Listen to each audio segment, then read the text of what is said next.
Welcome, everyone. It's so great to see your smiling faces here again. If you're new to Solidarity Warriors, welcome. I'm going to put some links in the chat. And while we're waiting, you can join our Slack for group chat and action planning between meetings.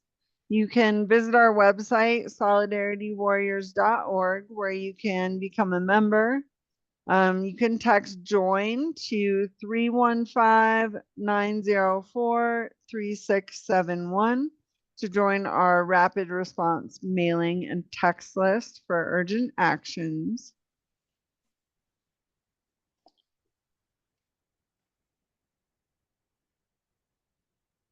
Wow, Tim, this is your third meeting this afternoon? That's amazing. I've been All rather right. busy. All right, well, let's get started. Welcome to everyone to the Solidarity Warriors Indivisible meeting. We're so glad you're here. We're an action-oriented national nonprofit group that is part of the Indivisible Network.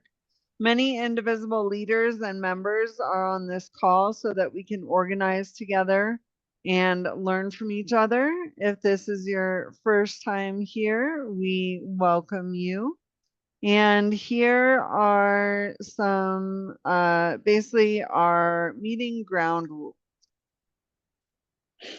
So our rules are: be respectful of your fellow activists. All are welcome here except Nazis and fascists, of course.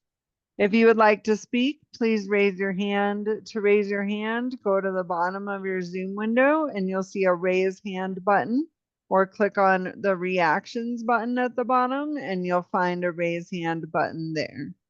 Please mute your microphone when you're not speaking and turn your video on if you feel comfortable doing that. Feel free to use the chat for any questions or comments.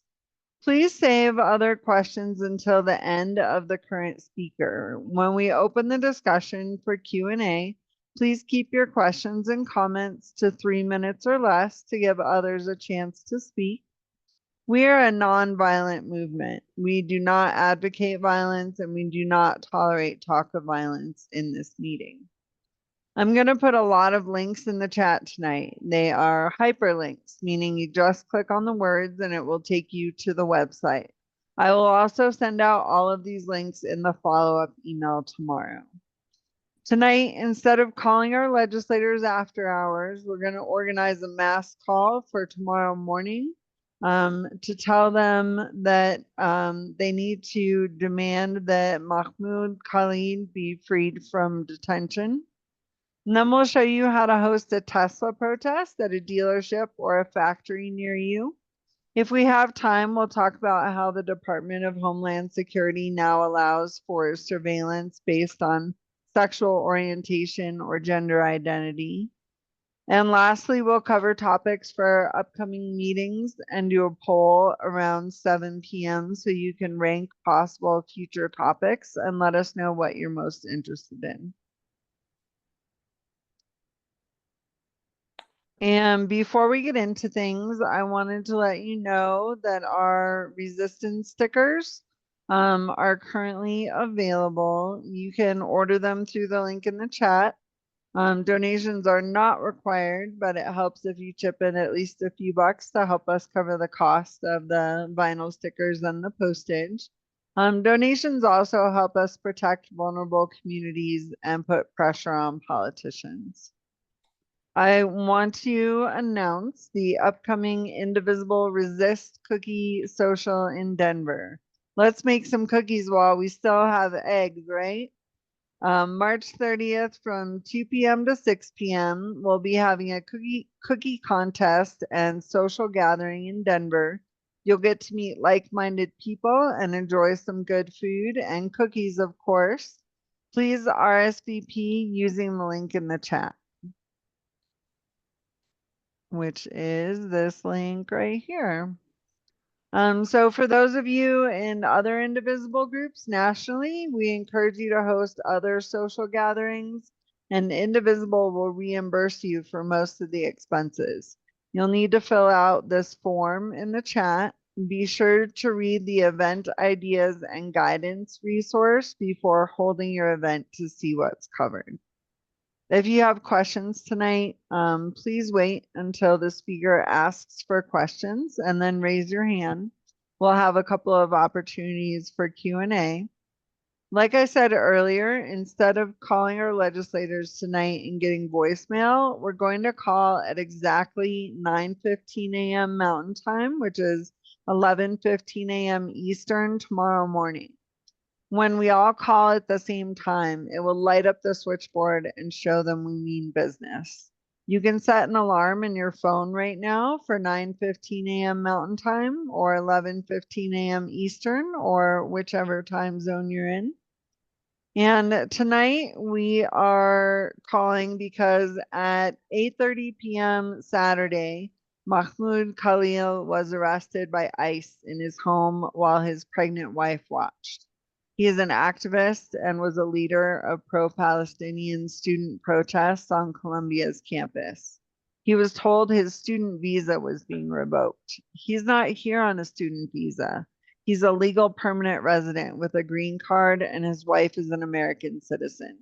He's being detained and was transferred to Louisiana away from his family and community for detention until his hearing. In his hearing today, they are trying now to move his hearing to a different state and out of New York. His immediate deportation was only stopped due to an order from a judge. Trump has threatened to revoke the student visas of other campus protesters. It's only one step away from arresting any of us that protest against him. We're calling our legislators to demand Mahmoud Khalil's immediate release. And you can use the 5Calls app to call your representatives and senators. It will show you your legislators' phone numbers, and it has a script of what you can say. If you get their voicemail, leave a message and with your full address and zip codes so they know you're a constituent. I'm going to do a quick 3-minute training on the 5Calls app that we'll be using. If you've used it before, then feel free to grab a snack, but we'll be moving on right away. You can also tomorrow morning or even tonight put a post on Blue Sky about these issues with the hashtag Solidarity Warriors. I'll put a link in the chat now to download the 5Calls app to your phone, or you can search for 5Calls in the Google Play Store or the App Store on iPhone. If you have questions during the training, please put them in the chat.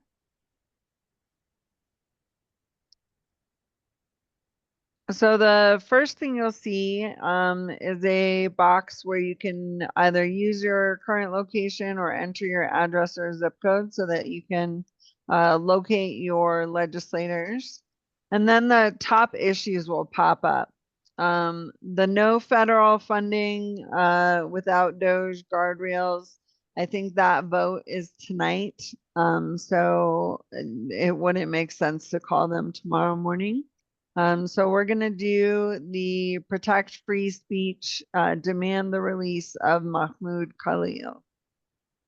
Next, you'll see a summary of the issue you can read through. That's not the script, it's just a summary.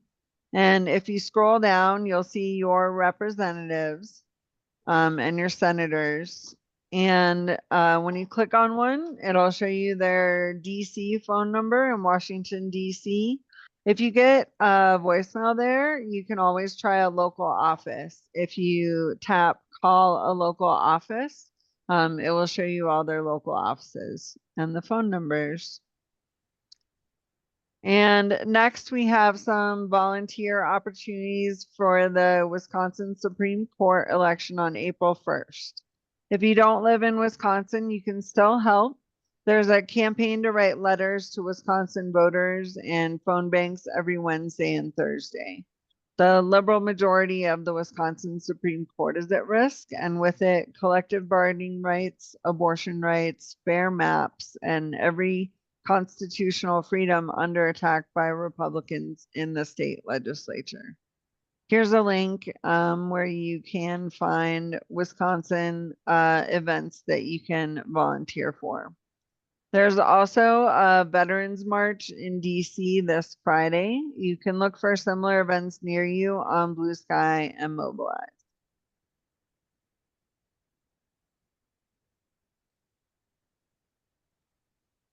All right, sorry about that. The next congressional recess is March 15th through the 23rd. If you missed our meeting 2 weeks ago on how to put pressure on your legislators or thank Democrats that are doing the right thing, follow the link that I'll put in the chat to the recording of that meeting. It only includes the Democratic legislators breakout room. So if you have Republican legislators, check out the Indivisible toolkit. The other link is the Musk or Us March Recess toolkit, and that's from Indivisible. All right, any questions so far? Okay. So now let's talk about how to plan a Tesla protest. There are hundreds of protests at Tesla dealerships and factories across the country right now. At its lowest this week, Tesla stock was down by 48%, but it's slowly climbing back up, and we have the power to stop that. Why are we targeting Elon Musk? I'm sure most of you know already. Musk spent over $250 million to help elect Trump. Now he's collecting on his investment. The world's richest man isn't just enabling Trump, he is an unelected billionaire seizing control of government power for his own gain. This isn't just about MAGA lawlessness, it's about billionaire driven authoritarianism, corporate overreach, and systemic corruption. To fight back, we have to meet Musk where he operates, across the country, at Tesla showrooms, factories, and dealerships. A Tesla protest is a powerful way to expose his deep ties to the Trump coup and demand accountability. Morgan, can you tell us about the Tesla protest that you were at recently? I absolutely can. I think it was a couple of weeks ago. We had one in Superior here. And, I've been saying all along that protests should be fun. Like, it should energize you. And it was amazing. It was at the corner of McCaslin and 36, right off of there. So it was a big 5-lane highway in front of it. And then there was a 4-lane road next to it. And there were people on all 4 corners spread out in both directions as far as you could see. And everybody was chanting and holding signs. The thing that I found most amazing, especially coming from a red state, was there was a constant stream of cars coming by and honking, even Teslas. That was the best part. So it was really easy. It wasn't hard. You just had to go, wave a sign, chant a little bit, walk around, and it was so invigorating seeing so many people who agreed with us and were like-minded and were out there doing something about it. And as more and more of these pop up, they are going to lose more and more business. I mean, it's a very well-known fact. If you have a picket in front of somebody's business, it doesn't matter what the business is, you are going to scare people from going in. And so this is one of the quickest, easiest, cheapest, and most effective types of protests that you can do. And really, it only takes 4 or 5 people to really do it. There are places where there just aren't a lot of, people who want to go out and do this, or they've been going out and doing this every week for 6 months, and you're going to have a low turnout. 5 people can be enough to get on the news at something like this. And my favorite protest song, let me see if I can get a picture of it. Give me a moment. I wasn't expecting to do this.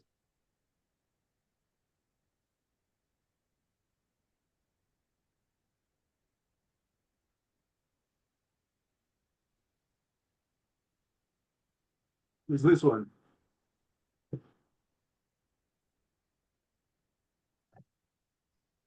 So I thought donate your Tesla great. Follow Cheryl Crow's example. That's the best use for a Tesla now.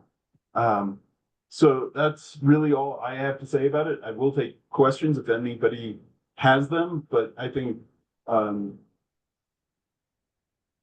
Tiffany, are you going to go into more detail about how to do it? Yeah, so I have all sorts of information on how to plan your own Tesla protest. First, you want to find your target location. So look up Tesla dealerships, showrooms, or factories near you. Here's a link where you can do that. If you're in Texas or California, consider a SpaceX facility or X, formerly Twitter headquarters. Check your state and local regulations regarding gathering on public property. Pick the best date and time. Protests work best during business hours when foot traffic is high. Aim for visibility during the congressional recess period from next week or during next week to tire action into the broader political fight. Be sure to register your event on Mobilize so others in your area can join in.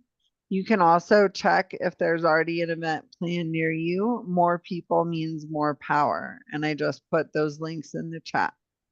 Spread the word on social media and through your local networks. Bring the press. Use the Indivisible How to Get the Press to Your Event guide to secure media coverage. Alert reporters with advisories and press releases ahead of time. Here are the key roles that you want to have for your group.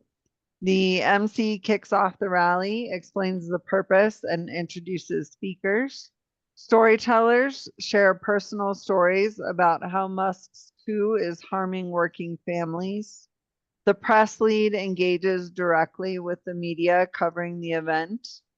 The social media lead captures video, posts updates, and ensures maximum visibility.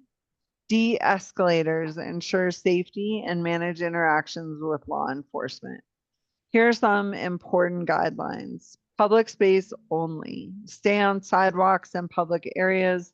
Don't block business entrances or trespass on private property. Please check and follow all state and local regulations regarding gathering on public space.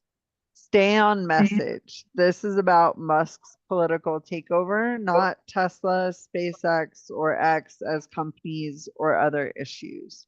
I know as progressives, we sometimes have a tendency to want to bring our own personal issue with us. I've shown up to a rally against police violence where there were signs that said, protect the earth, no blood for oil. And so it's important to stay on message so that we present a united front. No business targeting. Indivisible is focused on Musk's role in the Trump-Musk coup. Indivisible is not advising and does not condone any actions that directly interfere with the daily operations or activities of any business or entity. Consider your safety and security approach. Read through Indivisible's safety, security, and digital preparedness for a second Trump administration guide and ensure that you have the right plans in place for your event. Also, here are a few printable signs and promo graphics to get you started. Oh, let me copy that link for you. All right, so here's an example protest agenda. 10:30 a.m. Volunteers arrive, set up podium, distribute signs. 11 a.m. The protest begins. This can include chanting and handing out flyers. 11:05, the MC welcomes attendees and explains the purpose. 11:10, speaker number 1 shares how Musk's power grab threatens working families. 11:15, speaker 2 discusses how Musk's control over federal spending affects the community. And 11:30, closing chants and media interviews. So that's a pretty short event, 10:30 to 11:30. If folks are, getting a good response from holding signs and having people honk at them, I think that can be a way to fill up your cup. By that, I mean kind of re-energize yourself to get back in the fight. So it's something that can make us smile when we definitely need a smile these days. You could definitely stick around longer than that. Here's some messaging for anti-Musk rallies. Excuse me. Define Musk accurately. Musk isn't just a billionaire. He's operating as an unelected government official, making national decisions behind closed doors. Expose Musk's self-enrichment. This isn't about ideology, it's a money grab. Musk is using government power to funnel wealth into his own hands. Tie Musk to unpopular GOP policies. Musk is less popular than Trump. Use that unpopularity to highlight MAGA policies like slashing Social Security and gutting consumer protections. Here are some sign ideas for Tesla protests. It's Musk or us. Which side are you on? Americans against billionaire capture. Traitor. Honk to fire Elon Musk. Make Musk the ex-president. We have a few minutes for questions. If you want to raise your hand, and just a reminder to keep your questions or comments to 3 minutes or less to give others time to speak.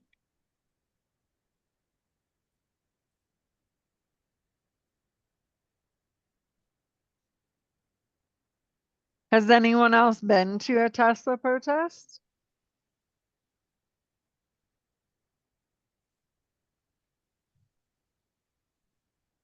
Feel free to unmute yourselves and comment if you'd like.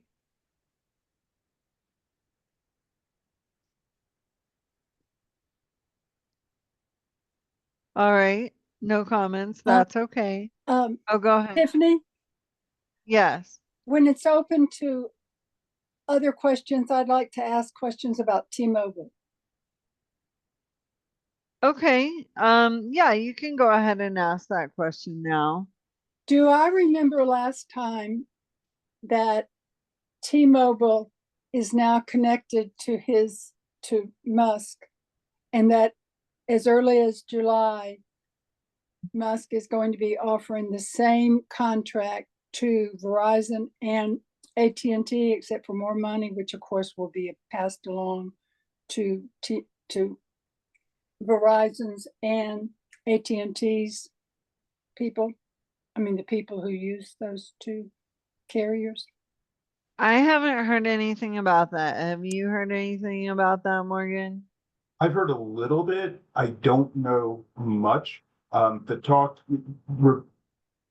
refers to his Starlink satellite network that gives internet availability pretty much anywhere in the world without needing a particular satellite phone. This also is included in several cars. Subarus have it, and several other car brands do. And my understanding is this comes from, he did sign a deal with T-Mobile to use Starlink to give them access to that network, which presumably would make T-Mobile's network better because you're not worried about the physical towers and how close you are to one. You'll be able to connect to a Starlink satellite directly. And it wouldn't surprise me at all if he offered this to Verizon and AT&T. If I'm them, I'm going to say no. But it certainly could increase his business. The reason I'm asking specifically is we have 13 in the Chattanooga, Tennessee area of T-Mobile. And it would be, we could send out. And it interests me that you say 4 people at the Tesla. Makes a good number. Yeah, I mean, you don't need a lot of people to do it. And I would say, I have, again, heard vague rumors about ticketing T-Mobile the same way people have been doing Tesla. But I haven't heard of anything organized. But like she was saying, if you don't live someplace near a Tesla dealership, a T-Mobile spot would certainly be someplace to do it, but the same rules would apply. Stay on public area, don't break anything, all of that all be the same. But yeah, and that may be easier to do because they are smaller places with less place for customers to get around you and get away. So I don't know if there's more planning to it, but I like the idea. And it's certainly something that you can do on your own. You don't need my permission for it. Well, we do have 2 of the car dealerships, though I'm just thinking because I'm guessing not as many people who have their not cars, their phones with T-Mobile, and no one has contracts anymore with carriers. They can always skip around. If we make the citizens aware that Musk is with T-Mobile, is using T-Mobile, that's what I'm thinking. Am I thinking correctly? No, I think you're thinking correctly. If I had T-Mobile, that would be enough to make me consider switching. And campaign to get people to switch away from T-Mobile. Again, you can make them lose money for things that are Elon Musk's fault that they signed a deal with. That contract will end. The biggest concern I would have about T-Mobile, Sally, we'll get to you in just a minute, is that there are so many of them and there are so many people, and it would be hard to, like we're going to have 4 protests at Tesla dealerships on the same day. Yes. Here in Colorado, and trying to protest at every T-Mobile office would be the part that I would find hard. Like it's going to be hard to scale that up to get enough notice. Leslie, you want to speak to? All right. No, I just had my hand up because it was more about the Tesla and a link that was in the chat. So it's not about T-Mobile. Well, let me get Sally's question first. And Okay. I just wanted to make sure that you were trying to. Okay. All right, go ahead, Sally. Yes, I'm in Pueblo, and we had, I started at T-Mobile by myself with a sign that simply said, Musk owns Starlink, and then cross out T-Mobile, and got honks and stuff like that. And then through the local Indivisible, we ended up having a protest, what we called a pop-up protest, one afternoon, and 22 people showed up. And we got a lot of honks, and it was on a big 4 lanes going either way, freeway.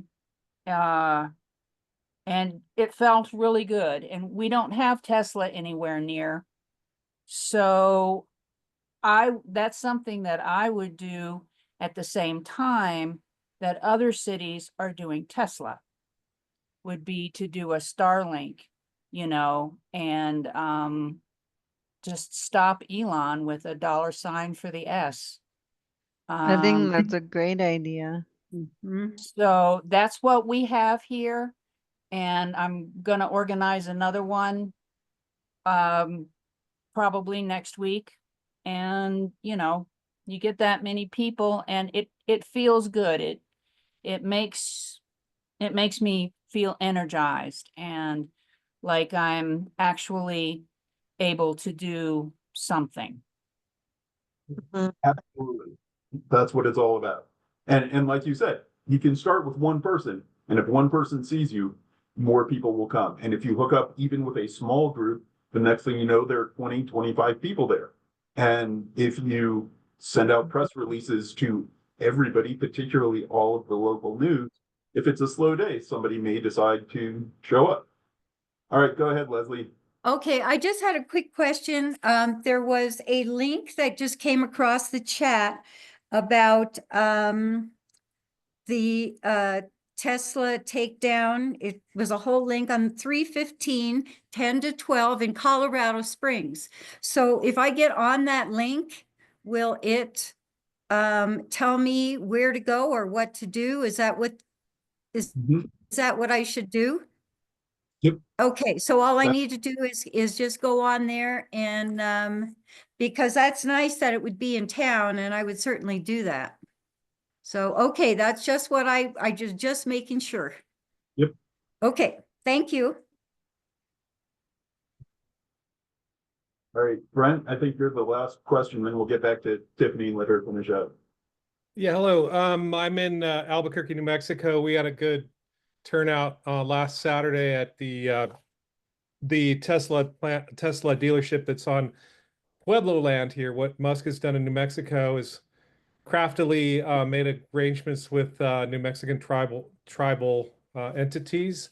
So we're not allowed to go on their property, but we were on the street opposite. I guess my question to you is, I've seen a lot of blowback now on conservatives on social media saying, you're targeting one man and it's unfair, and obviously we want to target him, but do you have some good talking points about this isn't just a personal attack on an individual, it's more of his stance?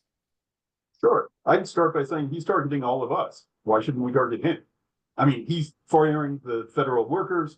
He is, creating an environment that is difficult for everybody.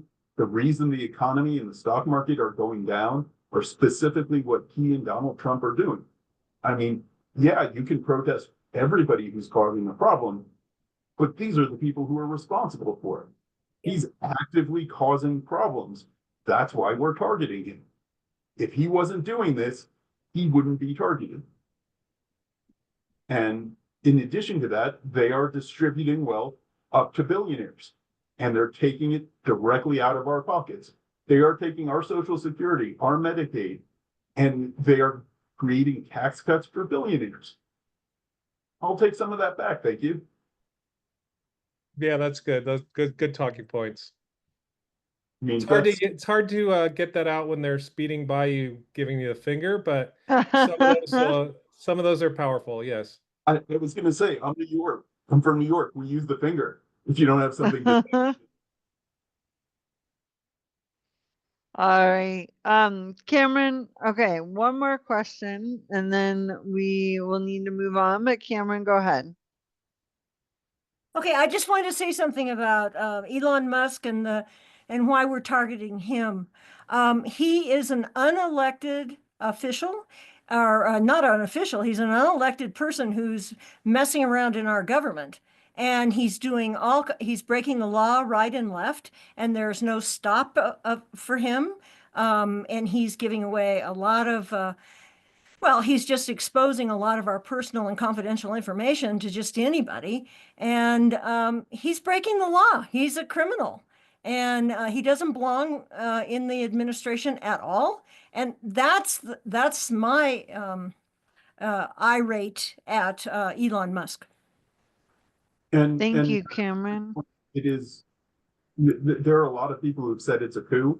It is a slow, bloodless coup. They are taking the government and breaking it so that it will never work the way it was intended or the way that it was.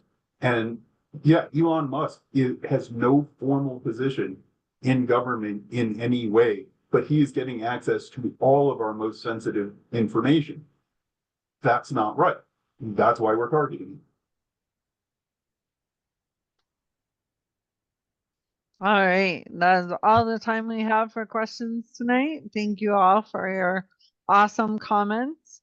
You can link up with other people in your area and follow up with us on Slack. I'll put that link to join in the chat. You can also email me. My email is in there as well. It's action@solidaritywarriors.org. And then the third link there is the Indivisible Musk or Us March recess toolkit. Everything we went over tonight as far as how to plan a Tesla protest is in that guide. So definitely click on that one, bookmark it. It can be very useful. Now, I want to talk about a topic that Erin Reed sent out in her Erin in the Morning Substack email list. Erin provides fantastic journalism on queer and trans issues, and I would definitely recommend subscribing. Here's a link to the article. DHS now allows for surveillance based on sexual orientation or gender identity. If you or your loved ones are part of the LGBTQ plus community, here is a link to the Electronic Frontier Foundation's Surveillance Self-Defense Toolkit. This past week alone, about 100 LGBTQ intelligence officials were fired across agencies. Following Trump's January 20th directive to scrap policies and protections focused on diversity, equity, and inclusion across federal agencies, the Department of Homeland Security scrapped privacy provisions which had protected people from surveillance based on sexual orientation or gender identity alone. The policy now reads, the Office of Intelligence and Analysis personnel are prohibited from engaging in intelligence activities based solely on an individual or group's race, ethnicity, sex, religion, country of birth, nationality, or disability. Notably absent is the mention of similar protections for the LGBTQ community. The handbook formerly included sexual orientation and gender identity in this list, which would protect some members of the LGBTQ community from targeted surveillance that would infringe upon their constitutional rights. Intelligence activities is a loosely defined term to describe any kind of information collection and analysis that the government could use to take action. In theory, this serves to uphold the rule of law and public safety. In practice, intelligence activities often violate the civil liberties of marginalized groups and stymie political dissent. Don Bell, who is the policy counsel at the Project on Government Oversight, said, if you're able to violate the civil rights and liberties of one community or one individual, then there's no limit to it. LGBTQ people are uniquely vulnerable to surveillance. Healthcare records, DMV documents, social media, internet search histories, and geolocation data from cell phones are just a few tools that law enforcement has used or attempted to use to target marginalized populations. In Florida, for example, Governor Ron DeSantis forced universities to disclose the records of trans patients. In Texas, the state's Department of Public Safety was ordered to compile a list of people who had recently changed their gender markers on their driver's license. Facial recognition software has been used overseas to flag women for targeted ad campaigns, technology that could just as easily be used by schools, medical institutions, law enforcement, and everyday citizens who seek to root out trans people. Studies have also shown facial recognition software often triggers false flags for trans people and people of color. Identities can be weaponized and then criminalized. After the 9/11 attacks, law enforcement began spying on mosques and targeting Muslim people and spaces for increased surveillance. Officials said such racial profiling was justified because it was in the name of stopping terrorism, even though studies show that racial or religious profiling is not an effective tool for combating terrorism. HR 9495 passed the House and is already in the Senate, where it may pass soon. HR 9495 will allow Trump to designate nonprofits of his choosing as supporting terrorism and give him the right to strip away their nonprofit status. So groups that have nothing to do with terrorism are already being targeted as such. The surveillance of LGBTQ communities goes back decades when allegedly queer people were purged from government positions as part of the Lavender Scare. Today, some states are returning to this dark era of history. The past few years have ushered in an uptick in efforts to criminalize queerness through legislation and punishes gender affirming parents, doctors, and educators, as well as policies such as drag bans. When the government gets to decide what is right and what is wrong, then you don't necessarily need to be doing anything in order to become the target of surveillance. Even when policies are in place to ban profiling, it often doesn't stop the practice. However, there are steps everyone can take to combat mass surveillance. The Electronic Frontier Foundation offers a surveillance self-defense toolkit on their website. That's the link that I put in the chat earlier.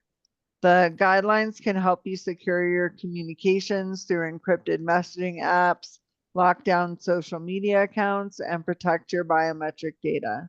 It also has specialized toolkits for LGBTQ youth, journalists, and protesters.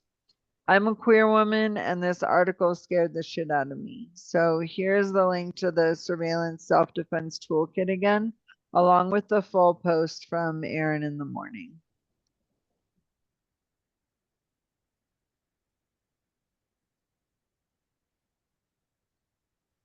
Now, if you're ready, Morgan, I'm going to hand it off to you to talk about some upcoming topics. Actually, first, I'm going to put up a poll. If you guys can please rank the topics. We just chose 5 topics that we have in mind for upcoming meetings. And then we will have an idea of which ones you are most interested in. The poll should be pretty clear, but if you have any questions, just raise your hand. Oh.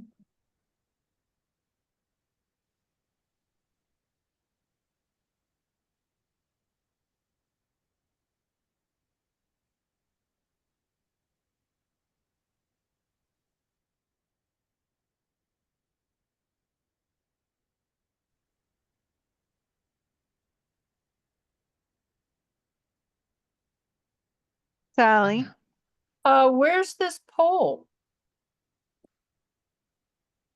do you not see it Oh, on I your see it. screen? Okay, Yeah, I had my chat right in front of it. okay. Thank you. You're welcome. It does look like, well, that may just be that I already answered, so.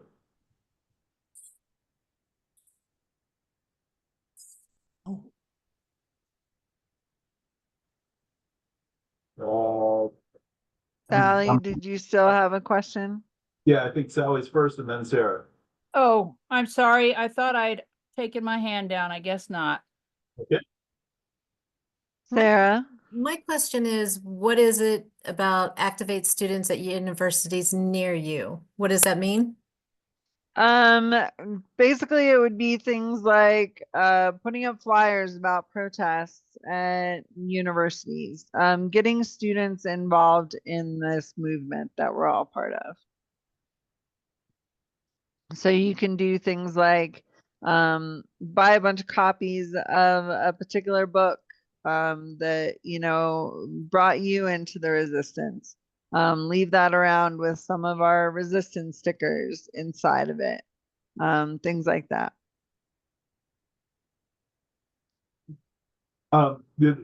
There is a likelihood that we will hit some or all of these. It's a matter of prioritizing what's most important. So if you're having a hard time picking, that's okay. None of this is going to go away anytime soon.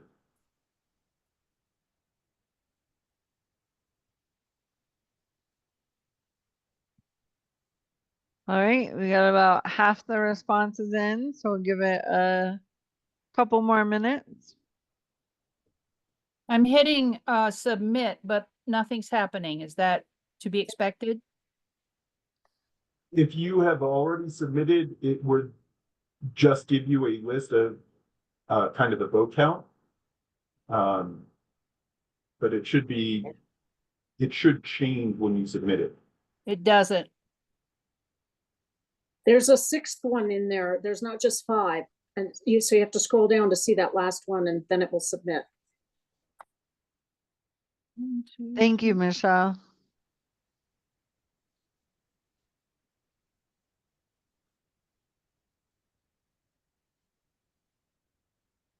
Oh, so you have to do them all. Yes. Ta-da. Thank you. Of course. Excuse me, where is the poll? It should be on your screen right now in the Zoom window. I just don't see it. It's not under chat, or it doesn't matter. That's okay. It doesn't matter. I don't see it. Thanks. Like if somebody was sharing the screen with you. Hold on a second. Usually I see it, but not in this meeting. I'm gonna share a QR code. For those of you that don't see it, you can scan the QR code and vote from there.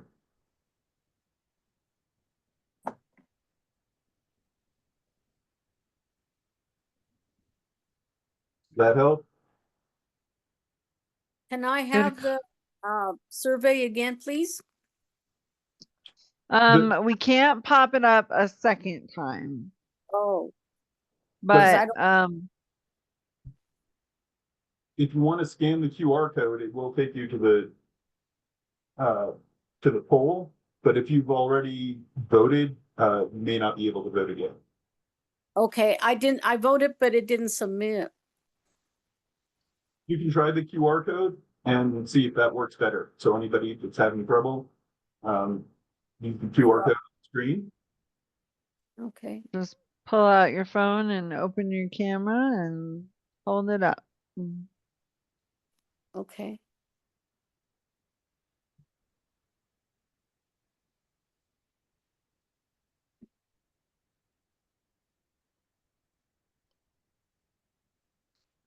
All right, I'll give you guys one more minute.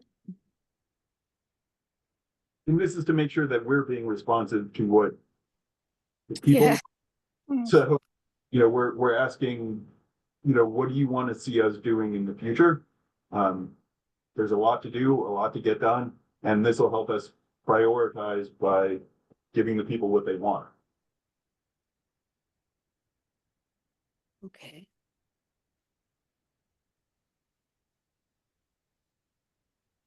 I'm not super tech savvy, sorry. That's quite That's all right. okay. That's quite okay. I think we have a wide range of technical abilities in our meetings. Well, I'm on Everybody, things, I'm afraid. there's no technology test before you come in. Thank you. All right, is everybody done with the QR code? I think so.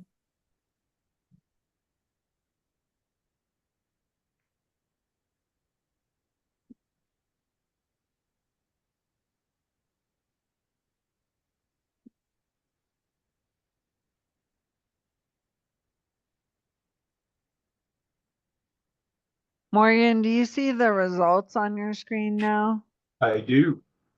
Okay, so when you're ready to end the poll, just click the end poll button. But everyone else, it's been great seeing you. I have to leave for the evening. I have a class to go to. I'm in school to become a paralegal for immigration attorneys. But Morgan will take it from here, and I hope you all have a good night. God You bless go, you. girl. Thank you. Thank Yeah. you.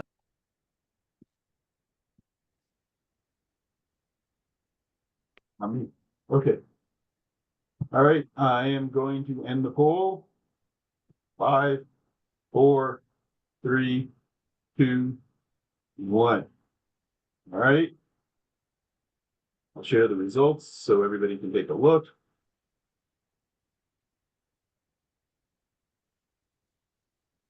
And it looks like helping people who are unhoused came in first, and protecting indigenous communities came in second, and activating students came in third.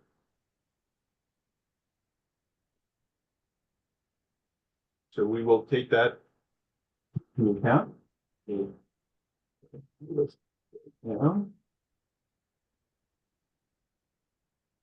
I'm happy to see the nonviolent resistance. I don't want to be violent, but I want to resist. It is very Yeah. important. It's part of what we That- do. That's what we're all about. Before I dip out, I did want to say if you didn't have a chance to finish the poll, I am going to put my email in the chat again. And you can email me what issues are most important to you. Yeah, and I'm sorry, Morgan, can you show the poll again? Because I don't think it's ranked according to that. I think the color coding is what gives it its ranking. Yeah, it's ranked choice voting, so it's going to take us a little bit to calculate the results, but I think you're right that nonviolent resistance beyond protesting had the most votes for first choice. So I think that will probably be coming up very soon.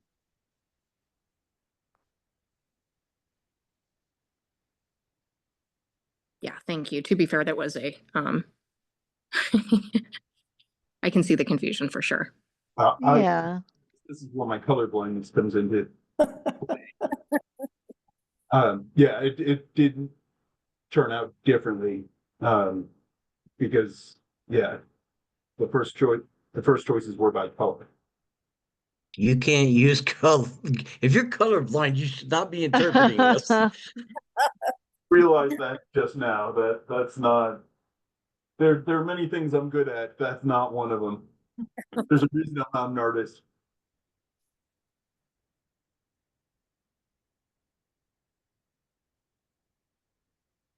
And then one last time, I'm gonna drop the links to the resistance stickers and donations if you want. They're totally optional. Thank you all so much, and I will see you next time. Thank you. Nice. Good night. Thank you. Okay, to answer the question, if you're on Zoom and your phone doesn't scan the QR code with the camera, I've never run into that before. The QR codes are generally pretty good about picking things up. So I would say if you run into that, probably the best thing to do is adjust the distance you are to the QR code to see if it will pick it up with a different angle on it. You know, if it gets it more. Otherwise, somebody would need to probably put the link in the chat. Because all a QR code really is a link that you can scan with your phone and get to. So from there, I feel I have the fun stuff to talk about a little bit. There's not always good news, but sometimes there are good things to talk about. So I'm gonna start with this one. People have heard about empty chair town halls. No. No, I have not. Oh, Yeah. well then this will be even better for you. What is this? And I don't expect anybody. That must be a town hall. That is a town hall. I've been putting on empty chair town halls since before it was cool. Right now, Indivisible is starting a campaign where they are encouraging their local groups from national to have empty chair town halls. Mike Johnson in particular has said Republicans going home for recess should not have town halls because they are going to get unhappy constituents. Isn't that the point of the town hall? So that your constituents can talk to your representatives? in this case, they're not representing you. Back in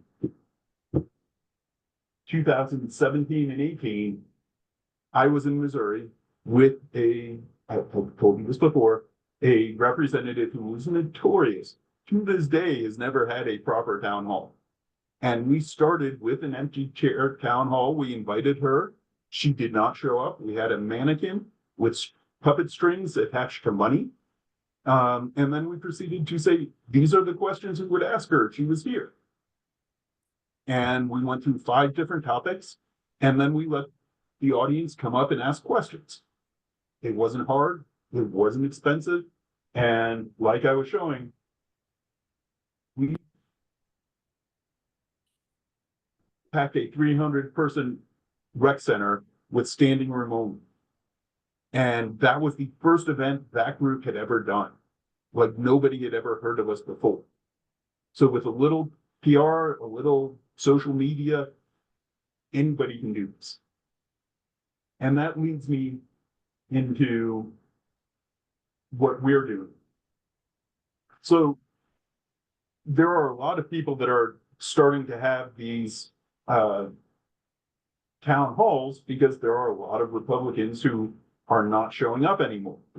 And, you know, everybody wants to hold them accountable by having these empty chair town halls, which is great. Because this is something you can do anywhere in the country, red states, blue states, wherever you have a congressional representative, you can have an empty chair town hall. You invite them, you have an empty chair, and you talk to them. If the Democrat shows up, that's even better because they are responding to you and you can ask them questions, and that's what a town hall is for. Which is a great place to start. But like I said, I've been doing this for 8 years now. And what I wanted to do was step it up a level.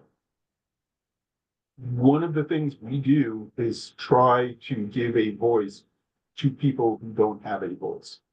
And we try and represent all of the people who are being underserved and persecuted. So I am very pleased to announce that on April 26th, we are going to have a town hall that we are calling Fired But Not Forgotten. And what we are going to do is we are going to get federal workers to come to our town hall, get up on stage, and tell us their story. Because these are the people who are most directly being affected by this. And it's not going to stop there. And just like with the LGBTQ stuff, when they get done with the federal workers, they're not going to stop. And there's going to be more. And the effects of it are going to be long lasting. Right now, we are looking for a venue and a time. It is going to be on a Saturday. It is going to be a recess. Right now, it is likely to be in Lauren Boebert's district, knowing full well that she is not going to show up. But I promise you, people are going to know about it. And if she doesn't show up, she doesn't show up. If she does show up, that's just going to be even more fun. So that's where we're going to start. After, you know, Tiffany talked about the cookie contest. So we're going to have that coming up. That's going to be really quick and easy. Make some cookies, come and hang out, have a good time, recharge your mental and social batteries. And, you know, we're gonna go from there. A couple of other announcements of things coming up. The first is that there is going to be, so there's been a lot of talk about a general strike somewhere between March 14th and 15th.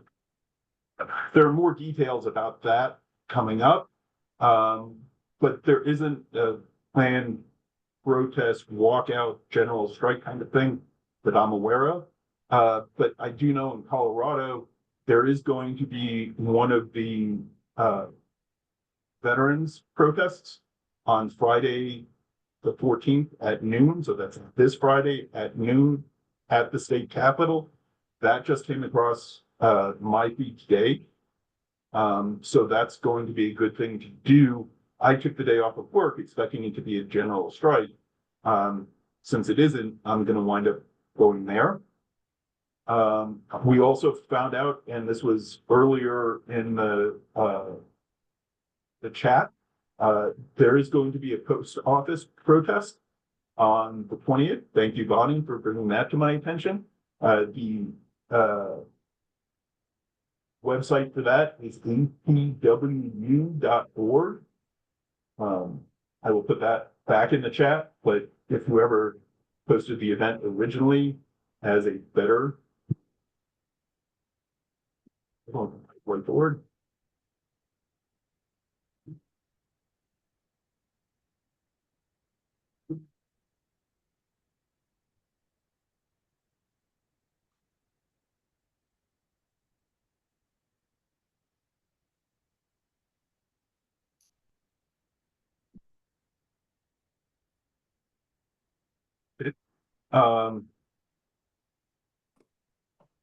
There's the website for the post office protest on March 20th. And the last thing I have, we may actually get done on time, is something I've been teasing out a little bit. Well, let me start here.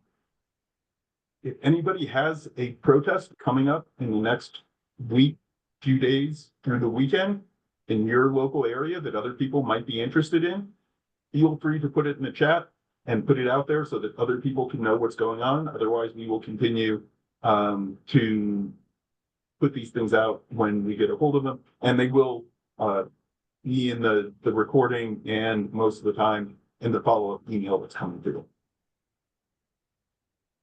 This part is for those of us who are or have been living in red states or red districts in blue states and feel like there isn't anything you can do. You know, there's a lot going on in blue states, but if you're by yourself in a red state, what can you do? Well, that same year, that we were doing the town hall, it was the first time that representative had a primary.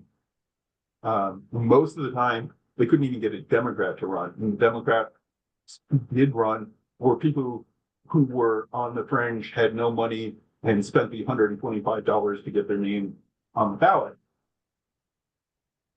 What happened that year surprised us. We didn't organize it. It happened because of one person, and she decided to run in the primary against Ann Wagner. If you live in a red state and you've been an activist, you've been in a blue state for any length of time, somebody will ask you if you run for office, or you should run for office. It happens all the time. We're not going to talk about running for city council or school board. We're going to talk about primarying Republicans. Because right now, the reason Republicans are following in line behind Donald Trump is they're afraid he's going to get a primary for them because they're in a safe Republican district. So the only threat to them is somebody coming in a primary from their right. And that is what keeps them in line. So if you want to scare the daylights out of your Republican representative, run for office. But it's hard, it's expensive, I don't know what I'm doing. Doesn't matter. The simple presence of a primary challenger will cause several things to happen. The first is the way campaign funding works is there's the primary, and you can raise X amount of money, and then there's the general election, and you can raise X amount of money. If there's no primary, that representative can raise as much money as they want and give it to as many other Republicans as they do. If there's a primary challenger, they need you, yes, run as a Republican.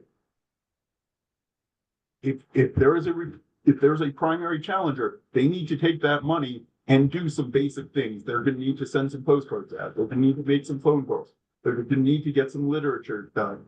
And that money is now going to be tied up in their own campaign running for office, even if you do nothing else but put your name on the ballot. But after that, it doesn't take a lot of money to make a lot of difference, because you can get earned media, you can get the media to come out and talk to you for nothing. And what wound up happening is we had 4 people in the Democratic primary. So we would put on debates with 4 people. And we would put this primary challenger in as well, because she wouldn't get a voice otherwise in with the Republicans. But she made a lot of difference. And once you learn a little bit about a campaign, and it's very similar to organizing like an indivisible group, like we talked about before, one of the big differences, you only need a treasurer because they assume you're the president and you don't need to formally have a secretary. So it's easier to get staffed up. And then one of the things for me, they're not going to know you from anybody unless there's some reason that you've been able to get on the Republicans' radar. Start going to their township meetings, their committee meetings, their club meetings. Say you're new, say you're fed up with the Democrats, you're tired of losing, and you want to be on the winning team. You don't need to lie, and you don't need to talk about what issues you're going to run on, and you don't need to tell them what you think. You need to tell them what you think of the incumbent and run on that. They haven't had a town hall in 12 years. Why are they afraid to talk to their constituents? I promise to listen to you and hear what you have to say. In that way, not only can you get some of the information, but they have a very good training on how to run for office. They have a very good voter file that you can use to find voters who might be willing to vote for you in a primary just by calling you. And a lot of times the Republicans will get this away in tickets. This is something that will definitely make a difference if this happens in enough districts. And the news will start to say, all of these Republicans who've been following Donald Trump down this slash and burn road, all of a sudden have primary challengers against them. And people are going to be concerned.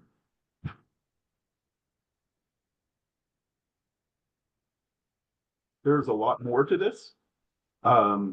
And I can go on for hours. But the whole point is to start there. And again, this is something that 1, 2, 3 people can do with enough commitment to get into it and to do it. Let's stop here and say, are there any questions?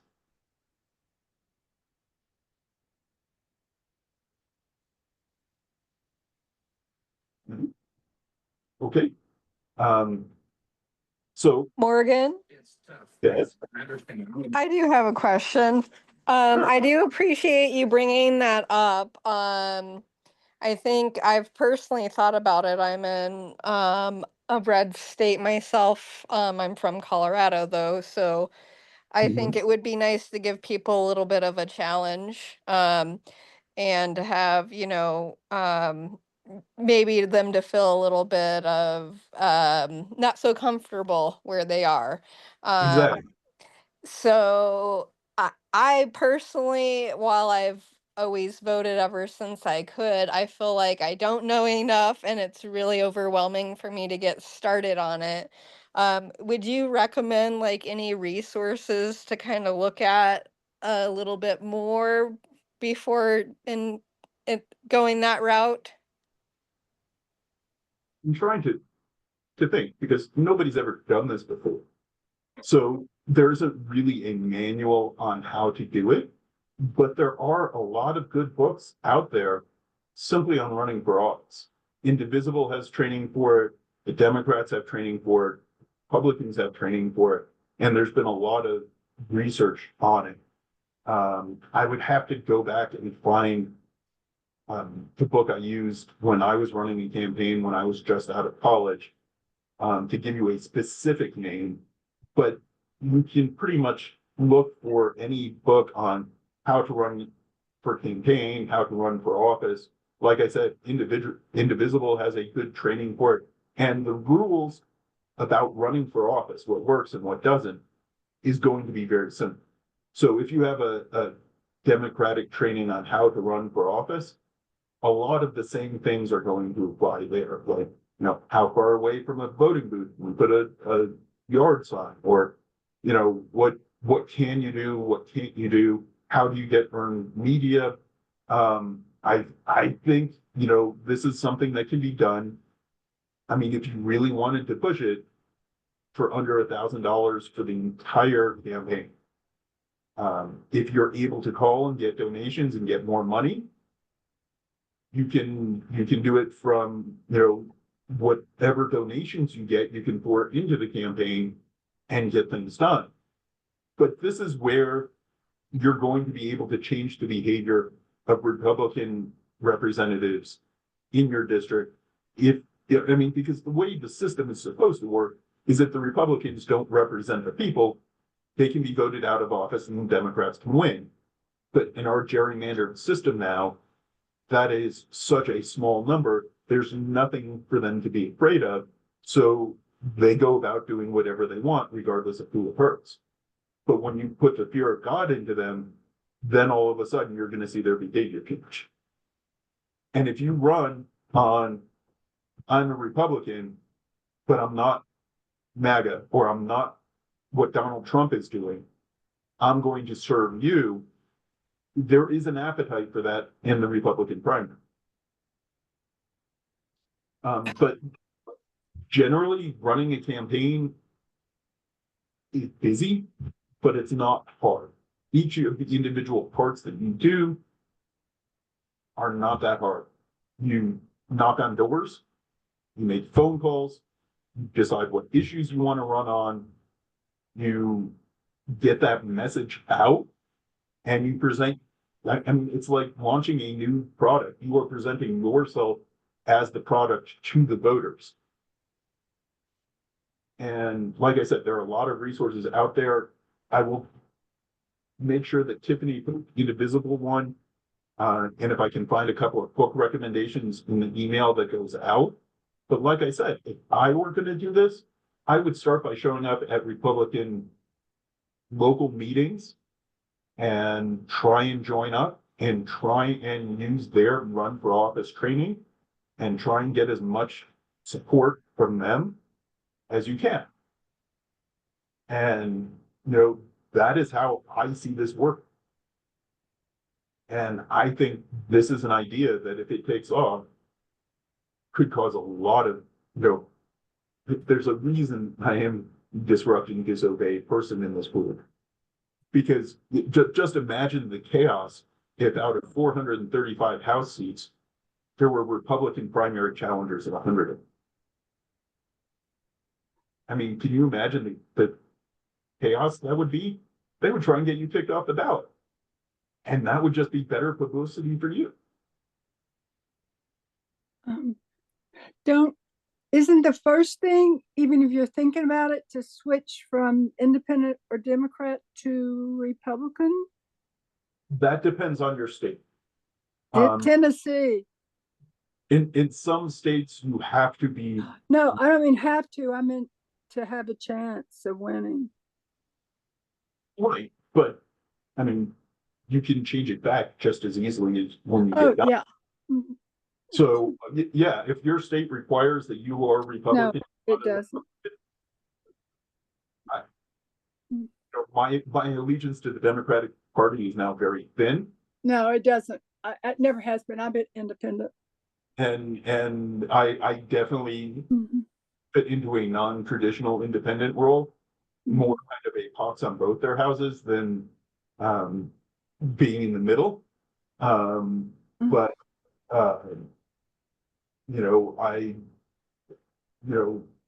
if that's what you have to do to make it happen, that's what you have to do.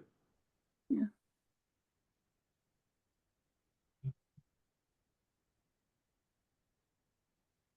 Anything else to this? I think, if there is more interest in learning to run for office like this, and you want to have more meeting time and more questions about it, feel free to email. You can email me or email Tiffany. I'll put my email in the chat.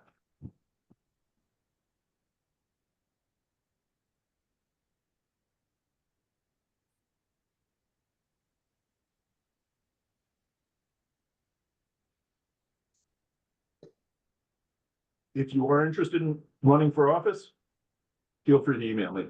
I will be happy to walk you through the process, get you started, everything you need to know. And yeah, I mean, like I said, there aren't a lot of things that you can do in a red state. This is one of them. So I think with that, unless there are any questions, comments, or issues that people want to bring up, I will open the floor now, before we end the meeting 13 minutes early.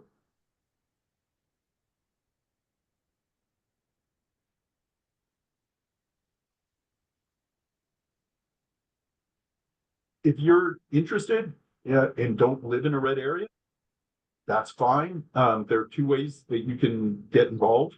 The first is, here in Colorado, we have two red districts in an otherwise blue area that, somebody wanted to primary Gabe Evans, somebody wanted to primary Lauren Boebert. It can all be the same. But one of the really cool things now is, like Tiffany was saying, you can help somebody remotely. One of the big things that people do is take a voter file and cut it up so that you have what's called turf, that you walk and knock on doors, but they also cut it into phone lists so that you can phone bank for people who have been supporting the Republican. And you can do that from anywhere. And, so if if you're living in New York City, but you want to help somebody do this in Idaho, they can send you a phone list and you can call from there, you can text message from there, and that's how you can help. Go ahead, Sarah.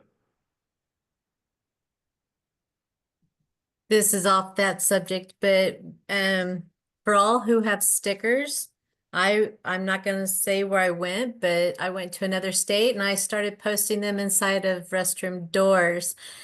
And if you go to do this, please learn how your sticker comes off the back instead of trying to stress yourself out inside of a stall. And I literally hit every single stall in every bathroom that was unoccupied, and especially at rest stops as well. Good place to do that. But one thing I noticed when I was in the state is that it had a lot of bridges that I passed underneath that had fencing there.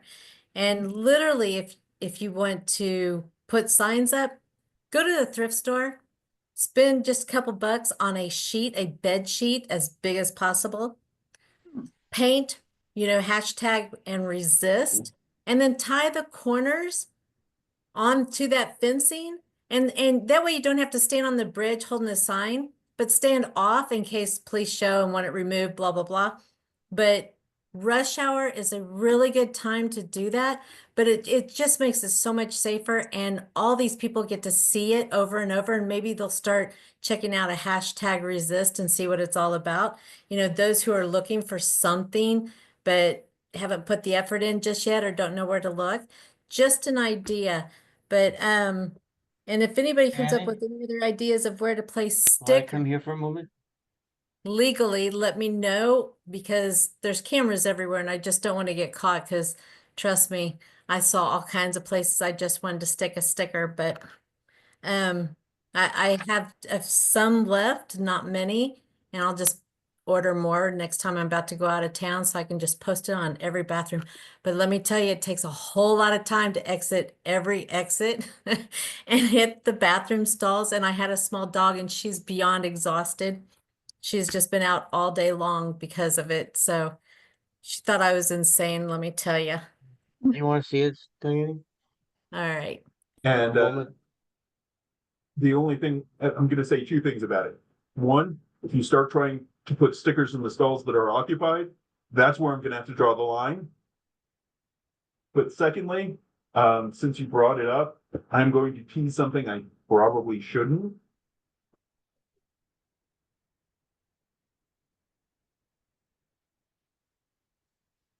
We are also working on a banner. So we are going to have a banner event too that we are going to hang on an overpass. Again, time and details to be determined still, but it is definitely on the list and we are definitely going to do that. Are you going to sell those as well on the site? As stickers or as banners? The banner. You know what? If people want it, I'll sell it. So Awesome. certainly Okay. talk to Tiffany if people want banners. Yeah, we'll make banners. And especially it goes along with the stickers. The whole point of the stickers is to get them out all over the country so that people see them over and over and over again. And that way people know it's a movement and they can be part of it and they can find out and then they can come to these meetings and learn all of this great stuff and go out and make change in the world. So yes, if people want banners, we will make banners for them. Because a banner can be used over and over versus your sign of cardboard and the wind and the moisture or the rain, or you drop it and it bends, folds, whatever. So that would be pretty amazing. Tiffany is the one who's going to have to work the pricing out on it. But yeah, we'll be happy to make banners for people. So, all right, go ahead, Cameron. And thank you for being patient. Oh, yeah, sure. I just want to say a couple things. Coming up on Saturday, the 15th, is the day of writing postcards to Donald Trump. And there's an address. You can address a whole bunch of postcards. And then on the other side, your message to Donald Trump, you can use your imagination. And all of these postcards are going to go to the postal outlet or something near Donald Trump's, the White House. And it'll be overwhelmed with postcards and all of them with pretty negative things about his performance. The thing I like about this the most, I mean, he's really good at ignoring bad feedback, but it will get inside his head and he will sit there and stew and it will make him crazy when they present him with a stack of 10,000 postcards of people telling him how terrible he is. You know, he's going to have to sit down and watch Fox News for 3 hours just to get that out of his head. And I like Tristan's idea. If you go to a job fair and you pick up magnets from the job fair that they're giving, you can put the stickers on the magnets places, and that will make your sticker into a magnet. All right, Mary, point taken. He's already crazy. All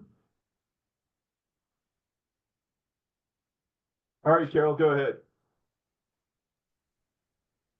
So I was thinking, the truck I drive it's kind of old, so I'm not too worried about the paint job, but I'm gonna have a banner made for the back of my truck for the tailgate, or even for the back window. People can put things like that. I think we need to start getting more visible because MAGA, they were driving around with trucks with flags and MAGA flags and all this stuff. We need, and I know for me, I'll speak for myself, it's kind of scary to do that stuff because what if some MAGA sees me and wants to harass me? But I have to, it's on my heart and I want to do it. And I just think, the banner on the back of my truck, and it's going to say something like, Social Security has worked for 85 years because I'm retired and I just now started getting to collect my Social Security, and I worked 50 years for it. And I want to put something that says it works. stop trying to ruin it and have a flag on the back of my truck, you know? And I think it would be great if we were more out there and not so afraid to be out there, because One we're of going to be bigger than MAGA. We are. So And one of the things that, there are a lot of people, it's very easy to find a reason not to do so. But you'll find once you put a sticker on your car or a banner across your tailgate, nothing happens. I mean, I can't categorically say if you're driving around with a big, that Donald Trump sign, somebody isn't going to do something. But generally, statistically speaking, those are rare events. Exactly. Stretch. They all make the news. They're all big and huge, but they don't tell you about the 20,000 airplanes that took off and landed that day without a problem. If you want to say, I'm afraid that somebody's going to pull their gun out and shoot me in a road rage incident because I've got a flag up, that's not completely unreasonable. Just the likelihood of it is really pretty low. And yeah, we get our message out there. That's all what we're doing, is trying to show the world that we're here and we're not going to take it. I will get the link to the stickers again.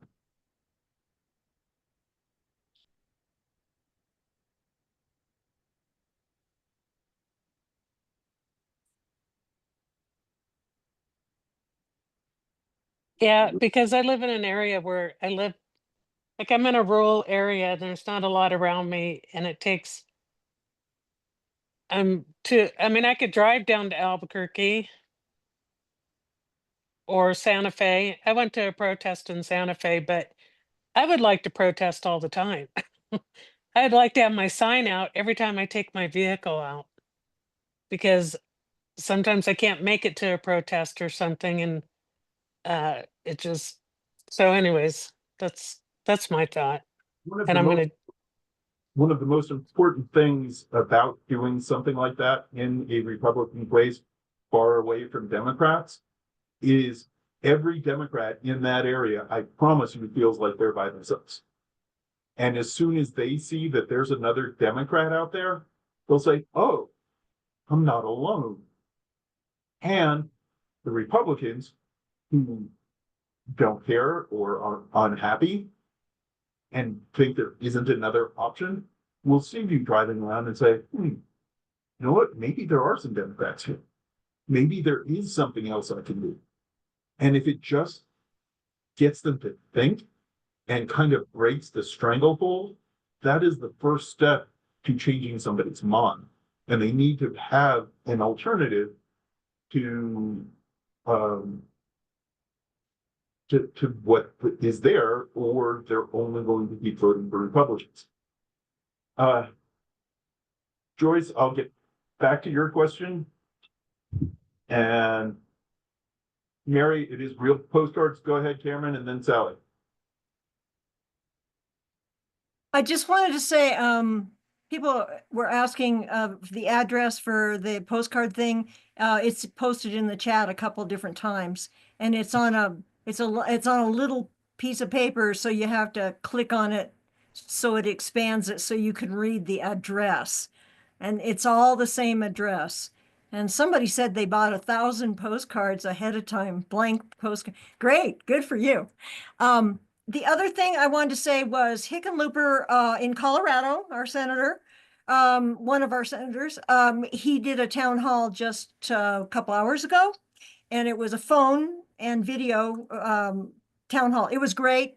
And one of the things that he advocated for citizens to do is to join community groups. And this is a community group, and I'm really glad that I'm a member, and I think you all should be very proud of yourself and join other community groups too. Well, thank you, Cameron. That was very nice. Yeah, it is in the chat a couple of places. Mary, yeah, like I said, it is real postcards. People are going to be writing them in groups, but again, you can write postcards in your house by yourself. Put the TV on and sit there and just address postcards one after another if you want. Joyce, how dangerous would it be to fly a flag upside down at your house? My first feeling would be not that dangerous at all. Partly because the Republicans have been using the upside down flag showing the country in distress for years. If you look at the January 6th riots, there are a bunch of people flying upside down flags. And what's important about that is if you fly an upside down flag, they don't know which side you're on. You could be Republican saying, you know, that. And so I think it is fairly safe. In fact, I would probably call it safer than driving around with a resist banner in the back of your truck in rural Texas. But I think, again, your risk is relatively low, especially at your own house, where, you know, you can set up a Ring camera to see if somebody comes to vandalize it. The police can come to your house and find if there's a problem. I think it's something that's not likely to have somebody see it, go home to their house, get a gun, come back, break into your house and try and shoot. And I think that risk is pretty low. I think a lot of the road rage risk is from people who have a gun sitting next to them and can't control themselves. But once you have to think about it and go back and go and do something, a lot of times people come to their senses. And I think the risk for that for you is fairly low. It is my opinion, and I cannot promise that nothing will happen. Go ahead, Sally. Okay, a couple of things. The thing about the fear, when I first went and did my T-Mobile with my sign, I stayed there for 2 hours and I shook for the first hour. It was just something that I did, but there was absolutely nothing except every once in a while, somebody would honk and give me a thumbs up. The other thing is on the 8th, we had a little women's march at Pueblo through Indivisible. And one of the women that was there said in the town of Walsenburg, which is about 3,000 people, I think, that there's a group of 4 or 5 people that go to the same place, the same time. I think it's like Friday, 10 to 11 or something like that, and hold up their signs. And they do it every week just because they want to keep this in front of people. And so I don't know, I thought that was really terrific. Sure. And, you know, when I was doing all of that work in 2017 and 18, it was shortly after Black Lives Matter, and there was a Black Lives Matter group that picked 4 different street corners that were busy, you know, going into shopping malls and places like that, that every week they would go to a different one in rotation. So 4 weeks in a month, and they would go through all 4 of them. That would let people in different areas come to the place that was closest to them. And then people started to expect it and understand it and could see that there were dedicated people to this. And that's all it takes. And you can go and do it every week. And like I said, a lot of times you don't need a lot of people. You just need to be visible. I like that. Every Friday, Gabe Bevan's office. I do have some stories about the office too. And that was part of the funniest part, because we did 6 or 7 of these. And every time we would invite her to come. Sometimes we would mail an invitation. Sometimes we would send an email. Sometimes we would show up in person with 1 person. Sometimes we would show up with 50 people and show up at her office. And she locked her door. She wouldn't talk to us, even to the point that she locked the mailman. And, you know, I mean, that's not really representing your constituents if you won't even let them in the door to give you an invitation. And these things happen. But it puts pressure on them. and it makes them look bad. And even if you go out by yourself, make sure you take a video and make sure you take pictures and make sure that we see it so we can put it all over the place. And the more that goes on, the more this is going to happen. And the thing is, they are planning on our getting tired and giving up. And the more we do, and the longer it goes on, they will eventually realize we're not going to go away until they go away. And that's the goal. And, you know, we just need the stubborn persistence to keep going out and doing it. None of the stuff we've talked about is hard. You just need to want to go and do it. So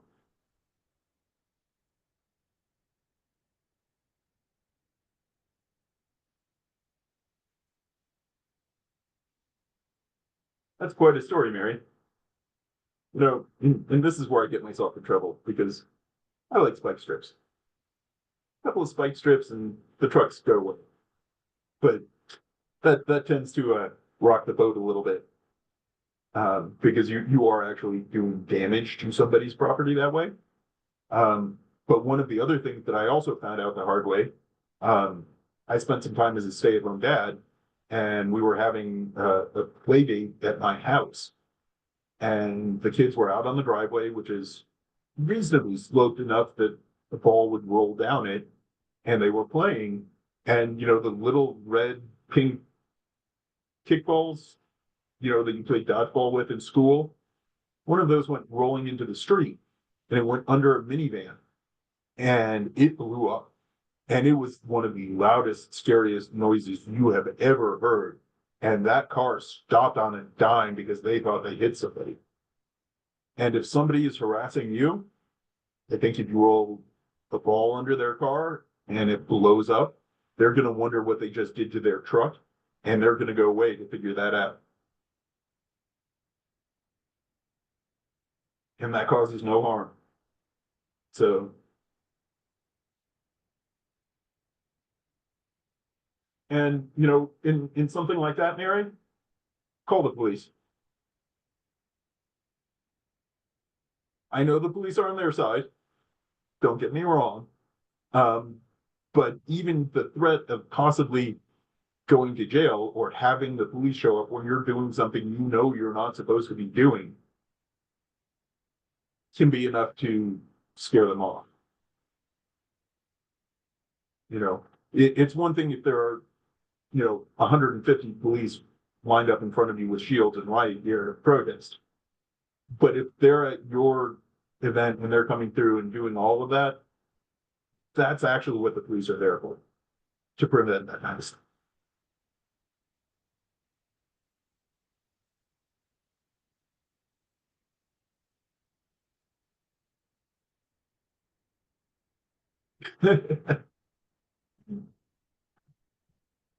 Again, I need to be careful about how much disrupting and disobeying I talk about.